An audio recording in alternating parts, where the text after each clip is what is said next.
most people, if you found a cassette tape of music you made as a teenager, OK, it's a welcome hit of nostalgia, but it's not necessarily something you'd want to share with the world. Well, Difford and Glenn Tilbrook have more faith in their youthful talents than most people and have released an album they wrote 5 decades before they went on to form the 70s rock band Squeeze, of course. And Chris and Glenn are here this morning to talk about the UK tour and other things as well. Morning, gentlemen. Morning. How are we today? Really good, thank you. Is it OK if we have a little reminder of some... This is a bit confusing, isn't it? Because you've got old new stuff and new stuff. Yes. Do you know, I'm sure you've been asked to reflect many, many times before about the hits from the past.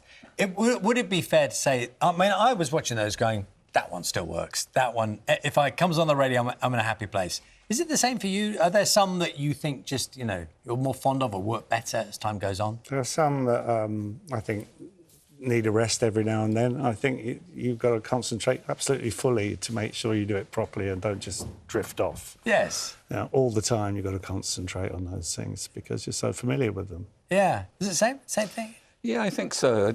You know, there was a time when singing Call for Cats was really a tedium for me, but now I learn so much more about it every time I sing it, which is strange. So it kind of comes round as a kind of a circle in a way, doesn't it? It does, yeah, and there's always something to learn from the songs that we play live, and particularly with the newer stuff, you know. So let's explain the story. You wrote something when you were both very young, and it was you recorded it. We were in nappies at the time. So what you were 17, 18 years old, something like that? I was 16, he was 19. We met in 1973, and this set of songs that we've recorded was written in 1974. And at that time, we were trying to get signed, we were trying to get gigs, we couldn't get either of those things done. But what we did from the moment we met is we wrote non-stop. So this set of songs we wrote, and we were really pleased, and all our friends loved them, but that's as far as it got, and we moved on, we carried on writing. So, you know, and by the time we got signed, that was a few years later. You don't want to go back, you want to go forward. So we carried on writing and just forgot about those songs. And, I mean, what are they? Pardon? What are they? Well, it's a collection of songs called Trixies, and... Trixies? Trixies, yeah.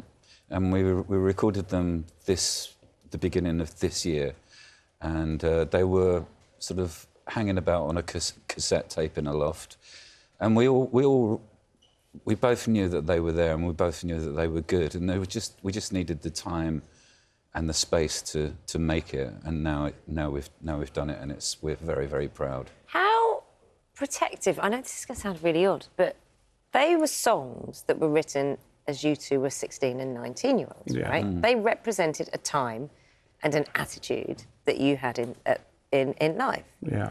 You're a little bit older now. A little bit. OK. How do you protect or conserve that spirit, the spirit that you two had then in that music? Well, it's tangibly different to anything we did when Squeeze started making records, for one thing. I think there's a weird sort of maturity to the songs in Trixies that we didn't reach again for quite a few years, and I don't know why that is. But it's also very grounded in its time. Almost every song I can point to a direct influence that's happened, whether it's Paul McCartney or Sparks or something. The process of absorbing stuff around was much more transparent in those days. That's really interesting. And I suppose one of the things that, as well, when songs reflect what's going on around you, you know, socially, the circle comes full. It comes full circle. Around again, Tell me what kind of was similar, where you were thinking, I thought it was so different then, but perhaps actually it's very similar. Well, the story of Trixies is contained in a club. It's also the characters that come in and out of the club, and Trixie is the guy that runs it. And, you know, it's like all the songs are written about the different characters that come in and out.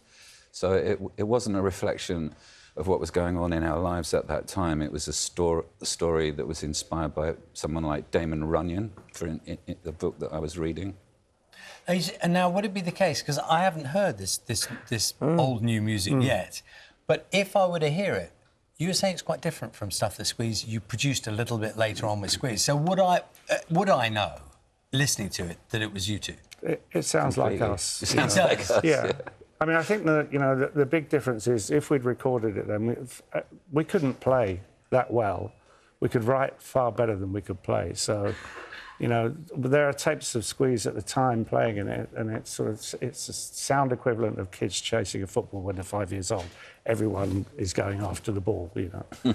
That's how we sounded. And I think, you know, for us to have done the songs the justice that they deserve, they would have had to get session guys in and tell us to shut up and just sing, basically. And speaking of shutting up and singing, you're going on tour. We have. Yes, we have. Are you happy?